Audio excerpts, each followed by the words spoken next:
ನಮಸ್ಕಾರ ಟಿವಿ2ಗೆ ಸ್ವಾಗತ. Bengaluru JCB tipper ಮಾಲೀಕರ ಸಂಘದ ಸಂಸ್ಥಾಪಕ ಅಧ್ಯಕ್ಷರಾದ ಕೆಪಿ ದೇವರಾಜ್ ಗೌಡ ಹಾಗೂ ರಾಜ್ಯ ಗೌರವಾಧ್ಯಕ್ಷರಾದ ಡಿಕೆ ಮಧುರ್ ಅವರ ನೇತೃತ್ವದಲ್ಲಿ ಹಾಗೂ ಉದ್ಘಾಟನಾ ಕಾರ್ಯಕ್ರಮಕ್ಕೆ ರಾಷ್ಟ್ರೀಯ ಲಾರಿ ಮಾಲೀಕರ ಸಂಘದ ಅಧ್ಯಕ್ಷರಾದ ಷಣ್ಮುಖರವರಿಂದ ಉದ್ಘಾಟಿಸಲಾಯಿತು.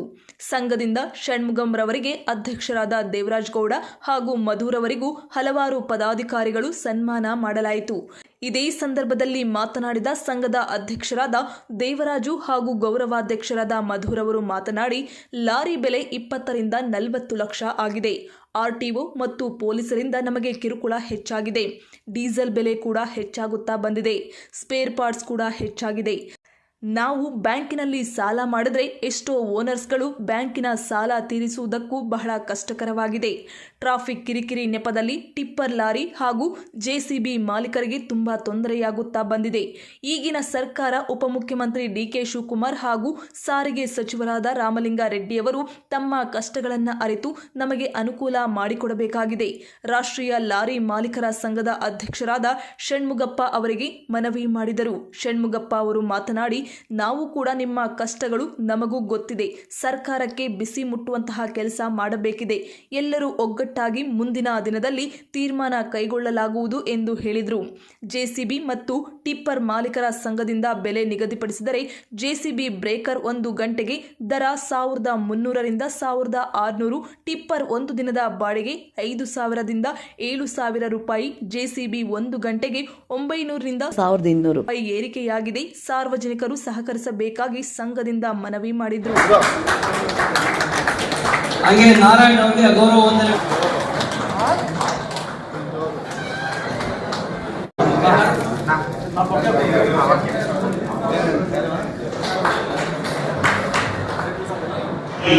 ಅವರು ಆಚಲು ಸುಲಿಗೆ ಸುಮ್ಮನೆ ನಿಮ್ಮಲ್ಲಿ ಒಂದು ಸಣ್ಣ ಸಮಸ್ಯೆ ಕೆಲಸ ಆಗುತ್ತೆ. ನಿರ್ಣಯ ಆದ್ಮೇಲೆ ಆ ಬಾಡಿಗೆ ಹೋಗಬೇಕು. ಅದಕ್ಕೆ ಹಲವಾರು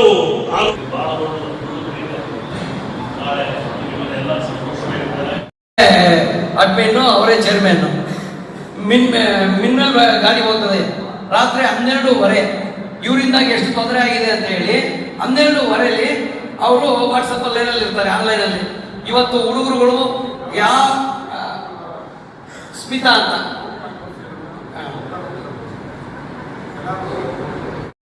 ರಾತ್ರಿಯಲ್ಲಿ ಗಾಡಿ ಟ್ರಾಫಿಕ್ ಜಾಮ್ ಆದಾಗ ಅಣ್ಣನ ಆನ್ಲೈನ್ ಅಲ್ಲಿ ಇರ್ತಾರೆ. ಈ ವಯಸ್ಸಲ್ಲಿ ಇವತ್ತು ನಾವು ಮಾಡ್ತಾ ಇರೋ ಒಂದು ಸಹಾಯ ನಮ್ಮ ಜೀವನದಲ್ಲಿ ಮರಿಬಾರ್ದು.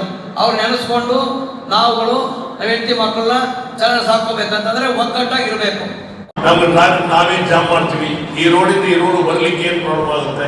ಏನ್ ಡೆಪ್ರೇಷನ್ ಹೈವೇಲೆ ತಗೊಂಡು ಹೋಗ್ತೀವಿ, ರೋಡ್ ಮಾಡ್ಬಿಡ್ತೀವಿ, ತಗೊಂಡು ಹೋಗ್ತೀವಿ. ಈಗ ಮನೆ ಹೊಡೆದ್ರೆ ಅವ್ರು ಡೆಪ್ರೇಷನ್ ತಗೊಂಡು ಎಲ್ಲಿ ಹೋಗ್ಬೇಕು? ನಾವು ಸರ್ಕಾರದ ದಾರಿಯಲ್ಲಿ ನಾವು ಏನು ಕೂಲಿ ಪಾಡು ಮಾಡ್ಕೊಂಡು ಅವ್ನು ಯಾವನೋ ಮನೆ ಮಾಡ್ತಾನೆ, ಅದನ್ನ ತಗೊಂಡು ಇಟ್ಕೊಂಡು ಒಂದು ಕಡೆ ಮಣ್ಣು ತುಂಬಿಸೋಣ ಅಂತ ನಾವು ಹೋದ್ರೆ ಮತ್ತೆ ಇವ್ರು ಅದಕ್ಕೂ ಬಿಡಲ್ಲ, ಸಹಾಯ ಕೊಡೋದನ್ನ ಬದಲು ಕೊಡೋದು. ನಾವೇನ್ ಮಾಡ್ಬೇಕು? ಒಂದು ಎಚ್ಚರಿಕೆ ಕೊಡೋಣ. 4ನೇ ತಾರೀಕು 5ನೇ ತಾರೀಕು ಒಂದು ಲೆಟರ್ ಕೊಡೋಣ ತಗೊಂಡೋಗಿ. ಅವ್ರೇನು ಸರಿ ಬರ್ತಾರೆ ಮುಂದೆ ನಾವೇನು ಬಿಸಿ ಮಾಡ್ಬೇಕು ಮಾಡ್ಕೊಳ. ನೀವೇನು ಚಿಂತೆ ಮಾಡ್ಬಿಡಿ. ಆಗ ಒಂದು ಮಾತ್ರ ಅಧ್ಯಕ್ಷ ಯಾವ ಇರ್ತಾರೋ ಎಲ್ಲ ನಂಬರ್ ಫೀಡ್ ಮಾಡ್ಕೊಳ್ಳಿ. ನಿಮ್ದೊಂದು ಗ್ರೂಪ್ ಹಾಕ್ಬಿಡಿ. ಆ ಗ್ರೂಪ್ ಅಲ್ಲಿ ಯಾವಾಗ ಅವ್ರು ಕರಿತಾರೋ ಅವ ಎಲ್ಲರೂ ಒಂದಲ್ಲಿ ಸೇರ್ಬೇಕು ಅಂತ ತೀರ್ಮಾನ ತಗೊಂಡು ಹಾಕ್ಬಿಟ್ಟು ಹೋಗ್ಬಿಡಿ ಅಂತೀರ. ಪೀಕ್ ಅವರು ಲೈನ್ ಹಾಕೋಕ್ಕೂ ಬಿಡ್ತಾ ಇಲ್ಲ. ಪೊಲೀಸ್ ಸ್ಟೇಷನ್ ಹತ್ರ ತಗೊಂಬ ಅಂತಾರೆ, 289 ಮಾಡ್ತೀನಿ ಅಂತಾರೆ, ಹೋಟೆಲ್ ಕಟ್ಕೊಂಬ ಅಂತಾರೆ.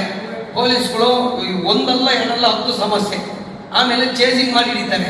ಇದೆಲ್ಲ ಯಾರು ಸರ್ ಕಾನೂನು ಕೊಟ್ಟಿರೋದು? ಚೇಸಿಂಗ್ ಮಾಡಿ ಹಿಡಿತಾರೆ. ಡ್ರೈವರ್ಗೆ ಅವಾಚ್ಯ ಶಬ್ದಗಳು. ಅವನು ಬೆಳಗ್ಗೆ ಇದ್ರೆ ರಾತ್ರಿ ಎಲ್ಲ, ರಾತ್ರಿ ಬೆಳಗ್ಗೆ ಇರಲ್ಲ ಡ್ರೈವರ್ಗಳು. ನಮ್ಗೆ 108 ಸಮಸ್ಯೆ. ಡ್ರೈವರ್ ಹಿಡ್ಕೊಂಡ್ಬರೋದು ದೊಡ್ಡ ಸಮಸ್ಯೆ. ಬೈಕಲ್ಲಿ ಬಂದು ಹಿಡಿತಾರೆ ಚೇಸಿಂಗ್ ಮಾಡಿ. ಗಾಡಿ ಎಲ್ಲೋ ಇರ್ತದೆ. ಆರ್ಟಿಒದವರು, ಟ್ರಾಫಿಕ್ ಅವರು ಅಷ್ಟೇ. ಬಸ್ಸಲ್ಲಿ ಬೈಕಲ್ಲಿ ಚೇಂಜಿಂಗ್ ಮಾಡಿ ಬಂದು ಹಿಡಿತಾ ಇದ್ದಾರೆ. 289 ಆಗ್ತೀನಿ ಅಂತಾರೆ, ಎದುರಿಸ್ತಾರೆ. ಡ್ರೈವರ್ಗೆ ಬೈತಾರೆ ಬಾಯಿಗೆ ಬಂದಂಗೆ. ಕಾರ್ತಿಕ್ ರೆಡ್ಡಿ ಅವ್ರ ಹತ್ರ ನೀವು ಮನೆ ಸಲೀಂ ಸರ್ ಇದ್ದಾಗ ಪೀಕ್ ಅವರ್ ಇತ್ತು, ಸೈಡ್ ಹಾಕ್ಸೋರು, 11 ಗಂಟೆ ಮೇಲೆ ಬಿಟ್ಬಿಡೋರು. ಖುಷಿಯಾಗಿ ಹೋಗ್ತಾ ಇದ್ರು ಎಲ್ಲರೂ. 10:00ವರೆಗೆ ಬಿಟ್ಬಿಡೋರು, ನೈಟ್ 8 ಗಂಟೆಗೆ ಬಿಡೋರು. ಕಾರ್ತಿಕ್ ರೆಡ್ಡಿ ಸರ್ ಬಂದ್ಮೇಲೆ 9:30 ಬಿಡೋದಿಲ್ಲ. 9:30 ಪೀಕ್ ಅವರು ಅಂತಾರೆ. ಬೆಳಿಗ್ಗೆ ಇನ್ನ 7 ಗಂಟೆ 50 ನಿಮಿಷಕ್ಕೆ ಸೈಡ್ ಹಾಕ್ಸ್ಬಿಡ್ತಾರೆ. 8 ಗಂಟೆ 5 ನಿಮಿಷಕ್ಕೆ ಹೋದ್ರೆ immediate fine, immediate court, fees, ಅವ್ರ ಡ್ರೈವರ್ಗೆ ಬೈಯೋದು, ಬಾಯಿಗೆ ಬಂದಂಗೆ ಬೈತಾರೆ ಸರ್. ಡ್ರೈವರ್ಗಳು ಇರೋದಿಲ್ಲ. ಇದು ದೊಡ್ಡ ಸಮಸ್ಯೆ ಇದೆ ಸರ್. ರೋಡಿಗೆ ಬರೋದಕ್ಕೂ ಹೋಗೋದಕ್ಕಾಗಿ ಈಗ ನಾವು ಅಲ್ಲೇ ಸೆಂಟರ್ನಲ್ಲೇ ಮೀಟ್ ಮಾಡಬೇಕಾಗುತ್ತೆ. ಇದು ಒಂದಾದ್ರೆ ಮೇಜರ್ ಪ್ರಾಬ್ಲಮ್ ಇಲ್ಲ. ಎಲ್ಲ ಬೆಂಗಳೂರು ಡಿಸ್ಟಿಕ್ ಅಲ್ಲಿ ಎಲ್ಲ ಕಡೆ ಇದೇ ಪ್ರಾಬ್ಲಮ್ ಇದೆ. ಆದ್ರಿಂದ ಈ RTO ಪ್ರಾಬ್ಲಮ್ JCB 24 ಗಂಟೆ ಯಾವ ಬರ್ಬೋದು ಅಂಬೋ ನಾವು ಮಾಡ್ಕೊಂಡ್ಬಿಡೋಣ. ಅದ್ರ ಬಗ್ಗೆ ನೀವು ಯೋಚನೆ ಮಾಡೋದು ಬೇಡ. ಆಮೇಲೆ ಈ ಬಾಡಿಗೆ ನಿರ್ಣಯ, ಆಮೇಲೆ ಈ ಮಧ್ಯದಲ್ಲಿ ಹೊಸ ರೋಡಿಂದ ಬಂದು ಎಂಟ್ರಿ ಆಗಿ ನಾವು ಆ ಕಡೆ ರೋಡ್ಗೆ ಹೋಗ್ತೀವಿ, ಅದನ್ನು ಪೊಲೀಸರು ಬೇಡ ನಾವು ಮಾತಾಡಿ ಕೇಳಬೇಕಾದ್ರೆ ನಾವು ಹೋಗೋದು ಒಂದು ಅರ್ಧ ಕಿಲೋಮೀಟರ್ ಕೂಡ ರೋಡ್ ಯೂಸ್ ಮಾಡಲ್ಲ. ಹೊಸ ರೋಡಿಂದ ದಾಟಿ ಈ ಕಡೆ ಎಲೆಕ್ಟ್ರಾನಿಕ್ ಸಿಟಿ ಕಡೆ ರೋಡ್ ಹೋಗೋದಕ್ಕೆ ನಮಗೆ ಅವಕಾಶ ಮಾಡಿಕೊಡಿ ಅಂತ ಹೇಳ್ಬಿಟ್ಟು ನಾವು ಅವ್ರನ್ನ ಕೇಳೋಣ. ಯಾಕಂದ್ರೆ PWದಲ್ಲಿ ಭಾಳ ದೂರ ಮಾತಾಡಿ ಕಮಿಷನರು ಪರಮೇಶ್ವರ್ ಅವರು ಕೂಡ ಭಾಳ ಶಬ್ದ ಮಾಡೋದು ನಮಗೆ. ಇಲ್ಲೆಲ್ಲ ನಿಮ್ಮ ಗಾಡಿಗಳು ಭಾಳ ದೊಡ್ಡ ತೊಂದರೆ ಆಗುತ್ತೆ, ಅಲ್ಲಿ ಲೋಡ್ ಬಲ್ಸ್ಕೊಂಡು ಹೋಗ್ತಾರೆ, ಕಲ್ಸಿಸ್ಕೊಂಡು ಹೋಗ್ತಾರೆ ಹಂಗಂತ ಅದನ್ನು ನಾರ್ಮಲ್ ಆಗ್ತದೆ ಹೇಳಲ್ಲ. ನಾವು RTO ಆಫೀಸ್ನ ಕರೆದು ಎದುರುಗಡೆ ಕುಡಿಸಿ ನಿಮ್ಮ ಅಧ್ಯಕ್ಷರ ಪದಾಧಿಕಾರಿಯನ್ನು ಕುಡಿಸಿ ನಾನು ತೀರ್ಮಾನ ತಗೊಂಡ್ಬಿಡ್ತೀನಿ. ಸೀರಿಯಸ್ ಆಗಿ ಈ JCBನ ನೀವು ಬಿಡಲೇಬೇಕು ಎಂಬ ಮಾತಿನ ನಾವು ನಿರ್ವಹಿಸೋಣ. RTO ಕೂಡ ಮಾತಾಡಿ ಯಾವುದೇ RTOನ ಕುಡಿಸ್ಕೊಂಡು ಅವರು ಮೀಟಿಂಗ್ ಮಾಡಿ 3 ತೀರ್ಮಾನವನ್ನು ತಗೊಳ್ಳೋಣ. ಎಲೆಕ್ಟ್ರಾನಿಕ್ ಸಿಟಿಯಲ್ಲಿ JCB ಅವ್ರ ಹತ್ರ ಮಾತಾಡೋಣ. ಆಮೇಲೆ RTO ಅವ್ರನ್ನ ಕರೆದು ನಾವೇ ಜಾಸ್ತಿ ಕರೆದು ಅವರು ಮಾತಾಡೋಣ. ಆಫೀಸ್ ಹೋಗೋಣ, ಹೋಗ್ಬಿಟ್ಟು ತೀರ್ಮಾನ ತಗೊಂಡು ತಿಳ್ಕೊಂಡು ಇವೆಲ್ಲ ನಮಗೆ ಈ 789 ಅದು 5 ಟನ್ 5.5 ಟನ್ ಬರ್ತದೆ ಸರ್. ಈಗ JCB 7 ಟನ್ ಬರ್ತದೆ. JCB ಇಲ್ಲ ಅಂದ್ರೆ ಯಾವುದೇ ವ್ಯವಹಾರಗಳು ನಡೆಯೋದೇ ಇಲ್ಲ ಸರ್. ಬೆಂಗಳೂರು ಒಳಗಡೆ ಕೂಲಿಯವರು ಸಿಗದೇ ನಮ್ಗೆ ಕಷ್ಟ ಸರ್. ಕಾರ್ಮಿಕ ವರ್ಗದವರು ಸಿಗದೇ ಕಷ್ಟ. ಮತ್ತೆ ನಾವೇನು ಮೊನ್ನೆ ಜಕ್ಷನ್ ಒಂದು ಬಿಲ್ಡಿಂಗ್ ಬಿದ್ದೋಯ್ತು, ಜಕ್ಷನ್ ಕೋರ್ಮಂಗಲ ಜಕ್ಷನ್ದಲ್ಲಿ. ಅಲ್ಲಿಗೆ JCB ಬೇಕು, ಬಿಡ್ಲಿಲ್ಲ ನಾನು ಕರೆದು.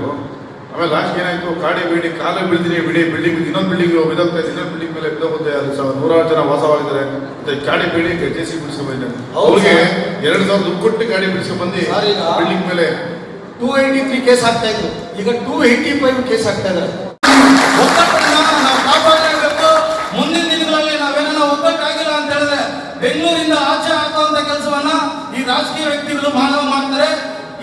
ಈಗಾಗಲೇ ಡೆಲ್ಲಿ ಒಳಗಡೆ, ನಮ್ಮ ತಮಿಳುನಾಡಲ್ಲಿ ಕೊಯಮತ್ತೂರು ಕಡೆ, ಆಂಧ್ರ ಕಡೆ ಈ ನಮ್ಮ ಲಾರಿಗಳಾಗಿರ್ಬೋದು, ಈ JCBಗಳಾಗಿರ್ಬೋದು ನಿಷೇಧ ಮಾಡಿದ್ದಾರೆ. ಅದೇ ರೀತಿ ನಾನು ಮೊನ್ನೆ DK ಶಿವಕುಮಾರ್ ಅವ್ರಿಗೂ ನಾನು ಮನವಿ ಮಾಡಿ ಬಂದಿದ್ದೇನೆ. ಮುಂದಿನ ದಿನಗಳಲ್ಲಿ ನಮ್ಮ ವೆಹಿಕಲ್ ಅನ್ನ ಬೆಂಗಳೂರು ಸಿಟಿ ಒಳಗಡೆ ನಿಷೇಧ ಮಾಡ್ತೀನಿ ಅಂತ ಹೇಳಿದ್ದಾರೆ, ಎಚ್ಚರಿಕೆ ಕೊಟ್ಟಿದ್ದಾರೆ. ಆದ್ರಿಂದ ನಾವು ಈ ವೇದಿಕೆ ಮುಖಾಂತರ ಅವ್ರಿಗೆ ಹೇಳ್ಕೊಂತ ಇದೀವಿ, ನಾವೆಲ್ಲ ಒಗ್ಗಟ್ಟಾಗಿರೋದನ್ನ ತೋರಿಸ್ಕೊಡೋಣ. JCBಗಳನ್ನು ಮತ್ತು ಕನ್ಸ್ಟ್ರಕ್ಷನ್ ಮೆಟೀರಿಯಲ್ ಸಾಗಣೆ ಮಾಡತಕ್ಕಂಥ ಲಾರಿಗೆ ಬೇಕಾದಷ್ಟು ಕಿರುಕುಳ ಆಗ್ತಾ ಇದೆ. RTO ಕಿರುಕುಳ ಬೇಕಾದಷ್ಟು ಇದೆ. ಅದೇ ತರ ಪೊಲೀಸ್ ಹರಾಸ್ಮೆಂಟ್ ಇದೆ. ಈ ರೋಡಲ್ಲಿ ಹೊಸ ರೋಡಿಂದ ಈ ಕಡೆ ಬಸಾಪುರ ರೋಡ್ ಹೋಗ್ಬೇಕಂದ್ರೆ ಬರೀ 50 ಮೀಟರ್ ಇದೆ. 50 ಮೀಟರ್ ನೋ ಎಂಟ್ರಿ ಮಾಡ್ಬಿಟ್ರೆ 106 ಗಾಡಿ ನಿಂತ್ಕೊಂಡ್ಬಿಡುತ್ತೆ. ಅದು ಯಾಕೆ ಆತರ ಮಾಡ್ತಾರ ನಮ್ಗೆ ಅರ್ಥ ಆಗ್ತಾ ಇಲ್ಲ. ಅದು ಬಹಳ ದೊಡ್ಡ ತೊಂದರೆ ಆಗ್ತಾ ಇದೆ ನಮ್ಗೆ. JCB ಓಡಿಸ್ಬೇಕಂತ ಹೇಳಿದ್ರೆ ರಾತ್ರಿ ಓಡ್ಸಕ್ಕಾಗಲ್ಲ, ಹಗಲತ್ತು ಓಡಿಸ್ಬೇಕಾಗುತ್ತೆ. ಆವಾಗ ಜರ್ನಿ ಮಾಡುವಾಗ ಹೈವೇದಲ್ಲಿ ಬರಬಾರ್ದು ಅಂತ ಹೇಳ್ಬಿಟ್ಟು ಅದಕ್ಕೂ ನಿಲ್ಸ್ಬಿಟ್ರೆ ಹೆಂಗಾಗುತ್ತೆ? 24 ಗಂಟೆ JCB ಬಂದ್ರೆ ಮನೆಗಳು ಡೆಮಾಲಿಷ್ ಮಾಡಕ್ಕಾಗಲಿ, ಮೆಟ್ರೋ ಕಾಮಗಿರಿ ಆಗಲಿ, ರೋಡ್ ವರ್ಕ್ ಆಗಲಿ, ಗೌರ್ಮೆಂಟ್ ಕೆಲಸಕ್ಕಾಗಿ JCB ಬರ್ತಾ ಇರುತ್ತೆ. ಮನೆ ಕನ್ಸ್ಟ್ರಕ್ಷನ್ಗೆ ಬಂದು ಡೆಮಾಲಿಷ್ ಮಾಡ್ಬೇಕಾಗುತ್ತೆ. ಆ ಡೆಮಾಲಿಷ್ ಮಾಡೋ ಸಾಮಾನ ರಾತ್ರಿ ತಗೊಂಡು ಹೋಗ್ಲಿಕ್ಕೆ ಆ ಭಾಗದಲ್ಲಿ ರೋಡ್ ಪರ್ಮಿಷನ್ ಕೊಡಲ್ಲ. ಹಗಲತ್ತು ರೋಡ್ ಮಾಡ್ಕೊಂಡು ಹೋದ್ರೆ ಪೊಲೀಸ್ನವ್ರ ಕಾಟ ವಿಪರೀತ ಆಗಿದೆ ಅಂತ ಹೇಳ್ತಾ ಇದ್ದಾರೆ. ಆದ್ರಿಂದ ಕಮಿಷನರ್ ಸಾಹೇಬ್ರ ಹತ್ರ ಮೀಟ್ ಮಾಡ್ತೀವಿ. ಅದೇ ತರ ಈ ಎಲೆಕ್ಟ್ರಾನಿಕ್ ಸಿಟಿ ಪೊಲೀಸ್ ಸ್ಟೇಷನ್ ಇರ್ತಕ್ಕಂಥ ಸೀನಿಯರ್ ಆಫೀಸರ್ ಹತ್ರನು, ಅದೇ ತರ ಇಲ್ಲಿ ಇರ್ತಕ್ಕಂಥ ಎಲೆಕ್ಟ್ರಾನಿಕ್ ಸಿಟಿ RTO ಮತ್ತು ಕೋರಮಂಗಲ RTO ಡಿಸ್ಕಸ್ ಮಾಡಿ ಇಲ್ಲಿನೇ ಇದನ್ನು ಬಗೆಹರಿಸಲಿಕ್ಕೆ ತೀರ್ಮಾನ ತಗೊಂಡು ಇಲ್ದರೆ ನಾವು ಮಾನ್ಯ ಮಂತ್ರಿಗಳು ರಾಮಲಿಂಗಾರೆಡ್ಡಿ ಅವರ ಹತ್ರ ಹೋಗಿ ಈ ಬೇಡಿಕೆ ನೀಡಬೇಕಾಗುತ್ತೆ. ಆದ್ರಿಂದ ಸರ್ಕಾರ ಇರ್ತಕ್ಕಂಥ ಅಧಿಕಾರಿಗಳು, ಈ ಲೋಕಲ್ ಅಧಿಕಾರಿಗಳು ನಮ್ಮ ಕೂಡಲೇ ಇದೊಂದು ಸೌಲಭ್ಯ ಮಾಡಿಕೊಡ್ಬೇಕಂತ ನಾವು ಕಳಕಳಿ ಮಾಡ್ತಾ ಇದ್ದೀವಿ.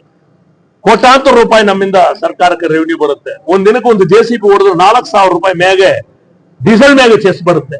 ಒಂದು ಲಾರಿ ಮೇಗೆ 4,000 ರೂಪಾಯಿ ಮೇಗೆ ಚೆಸ್ ಬರುತ್ತೆ. ಅವ್ರೇನು ಸರ್ಕಾರ ಇರ್ತಕ್ಕ ₹1 ನಮಗೇನು ಹಣ ಕೊಟ್ಟಿಲ್ಲ, ಇವತ್ತಿನ ತನಕ ಹಣ ಕೊಟ್ಟಿಲ್ಲ. ನಮ್ ಸ್ವಂತ ದುಡ್ಡು ನಾವು ಮಾಡಿತರ ಸಾಲ ಮಾಡ್ಕೊಂಡು, ಫೈನಾನ್ಸ್ ಹತ್ರ ಸಾಲ ಮಾಡ್ಕೊಂಡು ನಮ್ಮ ವ್ಯಾಪಾರ ನಾವು ಮಾಡಿಸುವಾಗ ಸರ್ಕಾರ ಯಾಕೆ ಈ ತರ ನಮಗೆ ತೊಂದರೆ ಕೊಡ್ತಾ ಇರುತ್ತೆ? ಎಲ್ಲರಿಗೂ ನಮಸ್ಕಾರ. ದೇವರಾಜಗೌಡ ಮಾತಾಡೋದು. ಈಗ ಏನಾಗಿದೆ ಅಂದ್ರೆ ಬೆಂಗಳೂರಲ್ಲಿ ಟ್ರಾಫಿಕ್ ಸಮಸ್ಯೆ ಭಾರಿ ದಟ್ಟಣೆ ಆಗಿದೆ. ಮತ್ತೆ ಪೊಲೀಸ್ನವರು ಕೂಡ ಗಾಡಿಗಳು ಬಿಡ್ಲಿಕ್ಕೆ ಬಿಡ್ತಾ ಇಲ್ಲ. ಏನಾಗ್ಬಿಟ್ಟಿದೆ ಈಗ ಒಂದು JCB ಈಗ ನಮ್ಮ ಮಾನ್ಯ ಉಪಮುಖ್ಯಮಂತ್ರಿಗಳು ಗ್ರೇಟರ್ ಬೆಂಗಳೂರು ಮಾಡ್ಬೇಕು ಅಂತ ಹೊರಟಿದ್ದಾರೆ. ಅಭಿವೃದ್ಧಿ ಮಾಡ್ಲಿಕ್ಕೆ JCB ಟಿಪ್ಪರ್ ಹೊರಗಡೆ ಹೋಗಿಲ್ಲ. ಯಾವ ಅಭಿವೃದ್ಧಿ ಆಗುತ್ತೆ ಹೇಳಿ? ಅದನ್ನ ನಾವು ಗಮನ ಇಟ್ಕೊಂಡು ದಯವಿಟ್ಟು ನಮ್ಮ ಸಣ್ಣ ಸರ್ಕಾರ ಕಡೆಯಿಂದ ನಾವು JCB ಒಳಗಡೆ JCB ಒಳಗಡೆ ಬಿಡ್ಲಿಕ್ಕೆ ಪೀಕ್ ಅವರಿಂದ ಸಾಧ್ಯ ಮಾಡ್ಕೊಡಿ ಅಂತ ಕೇಳ್ಕೊಂಡಿದೀವಿ. ಮತ್ತೆ JCB ರೇಟ್ ಇವತ್ತು ಏನಾಗಿದೆ, ಒಂದ್ ಕಾಲದಲ್ಲಿ 19 ಲಕ್ಷ ಇತ್ತು, ಇವತ್ತು 50 ಲಕ್ಷ ಆಗಿದೆ. ಅದೇನಾಗ್ಬಿಟ್ಟಿದೆ ನೋಡಿ. ಅವತ್ತು 19 ಲಕ್ಷ ಇತ್ತು, ಅವತ್ತು ಕೂಡ 650 ರೂಪಾಯಿ ಇತ್ತು, ಇವತ್ತು ಬರೀ 800 ರೂಪಾಯಿ ಆಗಿದ್ರೆ ಈಗೇನಾಗಿದೆ 50 ಲಕ್ಷ ಆಗ್ಬಿಟ್ಟಿದೆ. ಈಗ ಅಟ್ಲೀಸ್ಟ್ ಆ ಡ್ರೈವರ್ ಸಂಬಳ ಕೊಡ್ಲಿಕ್ಕೆ ಕೂಡ ನಮ್ ಕೈಲಿ ಆಗ್ತಾ ಇಲ್ಲ. ಎಲ್ಲ ಮನೆಯಲ್ಲಿ ಅವರ ಹೆಂಡತಿ ಮಕ್ಕಳು ಒಡವೆಗಳ ಅಡ ಇಟ್ಬಿಟ್ಟು ಇವತ್ತು ಲೋನ್ ಕಟ್ಟೋ ಪರಿಸ್ಥಿತಿ ಬಂದ್ಬಿಟ್ಟಿದೆ. ಅದಕ್ಕೆ ನಾವೇನ್ ಮಾಡಿದೀವಿ, ನಾವೆಲ್ಲ ಮಾಲೀಕರು ಸೇರ್ಕೊಂಡು ಇವತ್ತು ಒಂದು JCBಗೆ 1200 ರೂಪಾಯಿ, ಮತ್ತೆ ಒಂದು ಟಿಪ್ಪರ್ ಬಾಡಿಗೆ 7000 ರೂಪಾಯಿ ಮಾಡಿದೀವಿ. ಮತ್ತೆ ಬ್ರೇಕರ್ JCB ಬ್ರೇಕರ್ 1600 ರೂಪಾಯಿ ಮಾಡಿದೀವಿ. ಮತ್ತೆ ಟ್ರ್ಯಾಕ್ಟರ್ ಬಾಡಿಗೆ ಅದು ಕೂಡ ಒಂದ್ ದಿನದ ಬಾಡಿಗೆ 4000 ಮಾಡಿದೀವಿ. ಇದಕ್ಕೆ ಎಲ್ಲಾ ನಮ್ಮ ಬೆಂಗಳೂರು ಗ್ರಾಹಕರು ಸಹಕರಿಸಬೇಕು. ಇಲ್ಲವಾದ್ರೆ ಏನಾಗುತ್ತೆ ಅಂದ್ರೆ ನಾವು ಬೆಂಗಳೂರು ಬಿಟ್ಟು ಆಚೆ ಹೋಗ್ಲಿಕ್ಕೆ ನೀವೇ ದಾರಿ ಮಾಡ್ಕೊಟ್ಟಂಗಾಗುತ್ತೆ. ಮತ್ತೆ ನಮ್ಮ ಸರ್ಕಾರ ಕೂಡ ಗಮನ ಹರಿಸಬೇಕು. ಯಾಕೆಂದ್ರೆ ಪದೇ ನೀವು ನಮ್ಗೆ ತೊಂದರೆ ಕೊಡ್ತಾನೆ ಇದ್ರಿ. ಯಾವುದೇ ಸರ್ಕಾರ ಬರಲಿ, ಯಾವ ಸರ್ಕಾರ ಕೂಡ ನಮ್ಗೆ ಸಹಕರಿಸ್ತಿಲ್ಲ.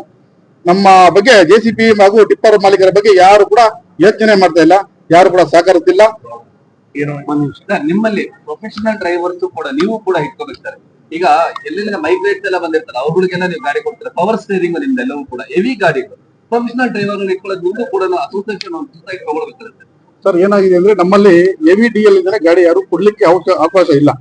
ಎಲ್ಲ ನಾವು ಹೆವಿ DL ಚೆಕ್ ಮಾಡಿ ನಾವು ಗಾಡಿ ಕೊಡ್ತಾ ಇರೋದು.